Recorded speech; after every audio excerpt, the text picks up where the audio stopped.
Retrodude. Yeah! Hi everybody! Welcome to Bill and Ted Face the Music, dudes! Yeah. Yeah, gotta do that little air guitar intro, why not? Alright then, hello everybody. So, I would like to say a little criticism at Warner Brothers. Why did you pick and mix your random days? Can you please stop doing that? I was so confused to the point I was getting a bit frustrated because it was getting very near to the release dates. And here's me wondering because, obviously you guys and lucky people in America got it to see in August. And then us poor British Brits, God blimey, Governor, we have to wait a little bit longer. So, okay. So, yeah, you gave us 25th on the 25th of September, 18th of September, and finally the 16th of September. Which I would have personally preferred if you released it the first week of September, but hey, we could all wish for another thing. But luckily, we finally got the movie that came out. I know we're going through a COVID bad period, but yeah, we're slow releasing movies. Because this is what I don't like about my cinema. They're releasing old movies from the 80s, 90s again, which is very lazy, but then again, you all know I'm going to say, but this is COVID period. I totally understand that. Okay, so the actors, obviously, Keanu Reeves as Ted, and then Alex Winter as Bill, and of course the new one, Bridget Lundy-Paine, who's known as Billy, is the daughter of Ted, and she was very good in a TV show called Atypical on Netflix, that she was a sister of a brother that had autism, and she was very good in that TV show, and she was stupidly brilliant in this one, and I was so happy to see her as well on screen. She was basically the best thing about this movie. She was fantastic, and all the other actors were very good as well, as I mentioned in the review. So, so basically, Billy talks about what happened in between the first two movies, Excellent Adventure and Bogus Journey. So he does like a recap of what's going on. So for your new people who don't know what Bill and Ted's all about, you're covered in that department, which is very good in my opinion. I was very happy with that. It's nice to give you a little recap summary of what happened. So basically, Bill and Ted, they were basically, they won the Battle of the Bands in Bogus Journey, and they tried to reunite the world with their excellent music, God Gave Rock and Roll to You, but however, that failed and didn't reunite the world. So this plot line is basically a sequel on to this one, which basically is, the storyline goes is, they had to reunite the world, creating their own music to reunite the world again, to try and stop the world falling apart. Very similar to like Marvel Avengers syndrome type of thing, which is kind of strange as I go and talk about it. So, right, so basically the first scene is very good. I really enjoyed the first scene. They had a wedding reception, and basically they were playing music very, very badly, I might add, which was very funny because I thought, when they had that intense music training in the Bogus Journey, they would have been super awesome, that music. But however, they sort of went high up greatness, then boom, they just went rock bottom some weird reason. Don't know what happened there, but maybe, the pressure got to them, and also other people was trying to steal their works. But then I don't know, these things happen. It would be nice if we have like a 1.5, maybe 2.5 movie, seeing what happened with Def and all that, stealing their music. Maybe they'll actually do that as maybe another movie along the lines, so we can get like a clear picture of what's going on with that. That would have been cool. So William Sadler is back as Death again. I was very happy with that, and it was so good, guys, and I'll mention that in the review. So basically, you got that introduction with the daughter of Ted, and basically they go in obviously the wedding thing, and they botch up their music so badly, and then Ted's dad comes in and starts to pull the cord up. They're like, no, stop, your music is poisoning our ears, and we're gonna go bleeding in our music dramas. And it was just so funny. And basically, Bill and Ted go like, yeah, we're losers, man. We don't have any jobs. And I thought, like, you would have thought they made a stupid amount of money from their record deals, but now they're suddenly poor. What's that all about? I don't understand that. This story is just like fluctuating up and down. Plot holes central. What's going on with that? And so basically, they go to their psychologist, which was the biggest boring borophon I ever seen. I did not like how they did that bit, because it was basically the princesses going like whining, went blah blah blah blah blah blah. My husband is not doing this. He's not getting a job. Blah blah blah blah. I just went, no, no, take that scene out completely. I hated it. I did not like it at all. It was just slowing the pace down, and it got a bit better later on. So basically, Bill and Ted went in their old booth time machine, like in the old movies. So that gave me nostalgia of joy. I was very happy to see that, and their daughters were basically going back in time to get all the musicians, stuff like that. So basically, the first Bill and Ted time travel bit, they go in and they see alternated versions of themselves. So basically, they were going like, hey, looks up, hey, it's a clone of me, hey, and then basically there was basically exchange of words, like, if you didn't do this, you will have to do something about it. I just got confused with those bits. It's like I want to see those bits happening, but they didn't show us that bit. And then they the best one for me was so funny was when Bill and Ted was rock stars, a British rock band, and they put on their British accents with Alex Winter and Keanu Reeves. Keanu Reeves made me laugh like crazy because he was like a poppycock. and then I like that. You remember Brian Stoker's Dracula? It's very similar to that. When he was a British lad in that one, I couldn't stop laughing like crazy. And then apparently it was in Dave Grohl's house. I instantly was a happy grin mode when I saw Dave Grohl. I was like, my hero, Dave Grohl. Oh, crikey. Yes.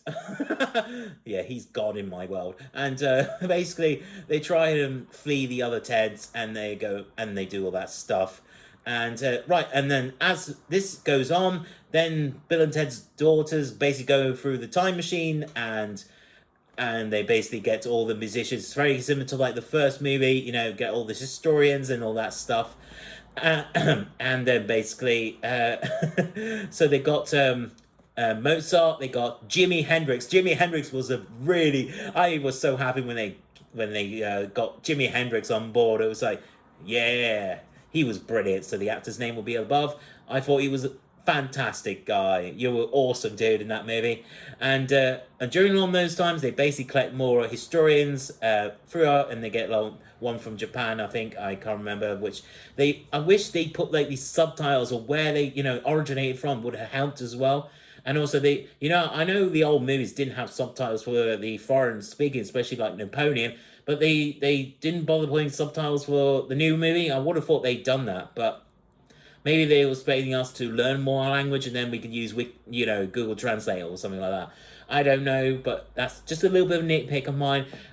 So basically, what's happening is they got 72, something like 84 minutes, I can't remember exactly, before they save the world.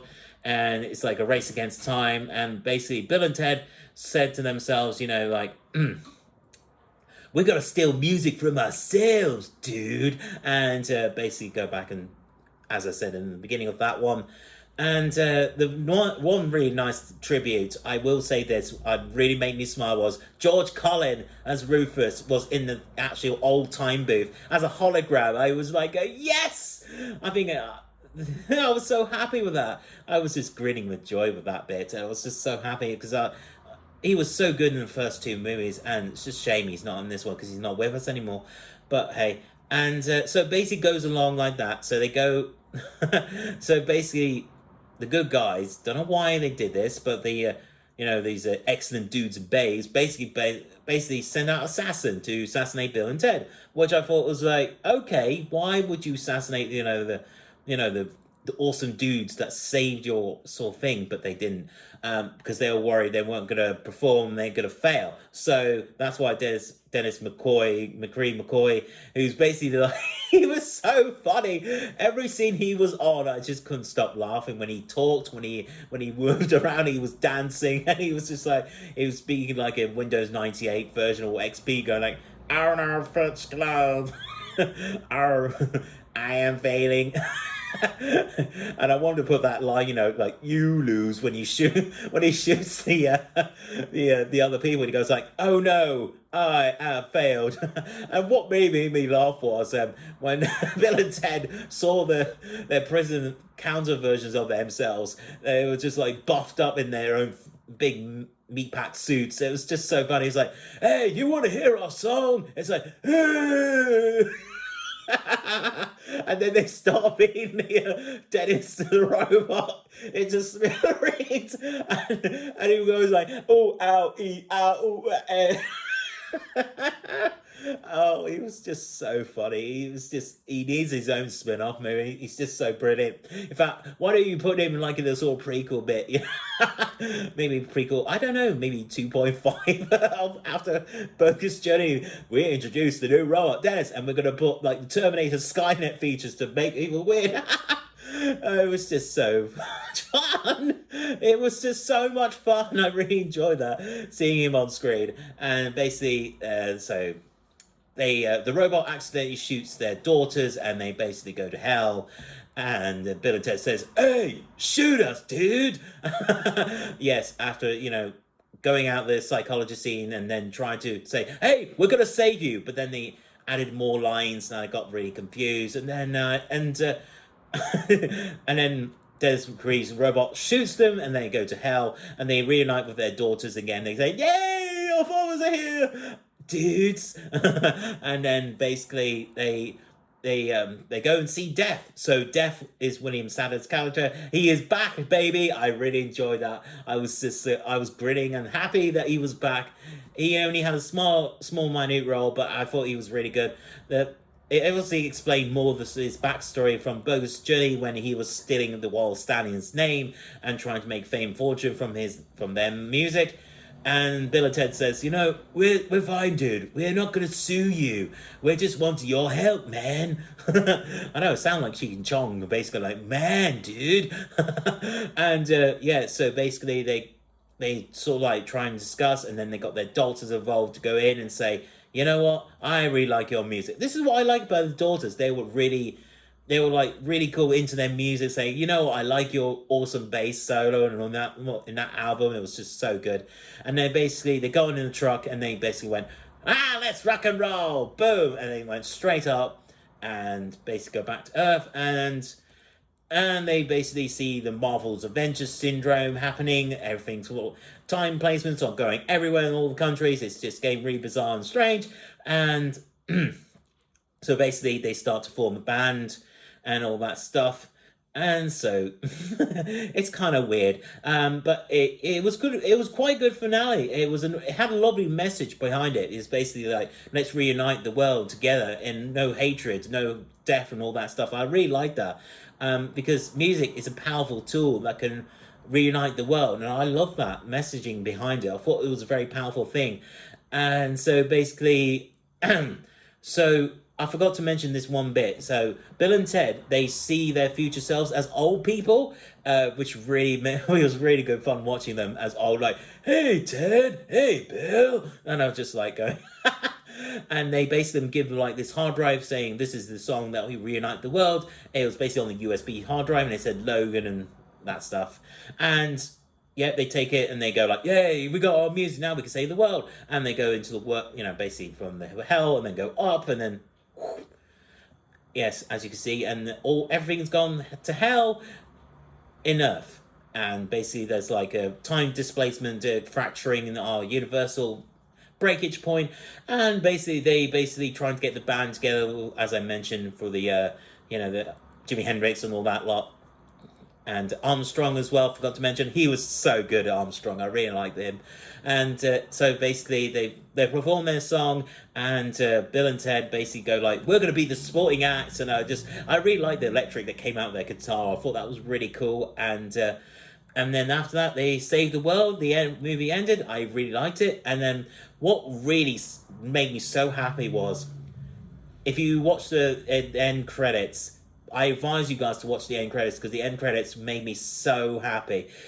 When they, when those two old people you see, that sort of like I mentioned, they basically they basically get their guitars ready, plug it into their amp, and they start playing their intense solos. It was like, I was just like going, yeah, this is what I came to see Bill and Ted for. I was just like going, woohoo! That was just so.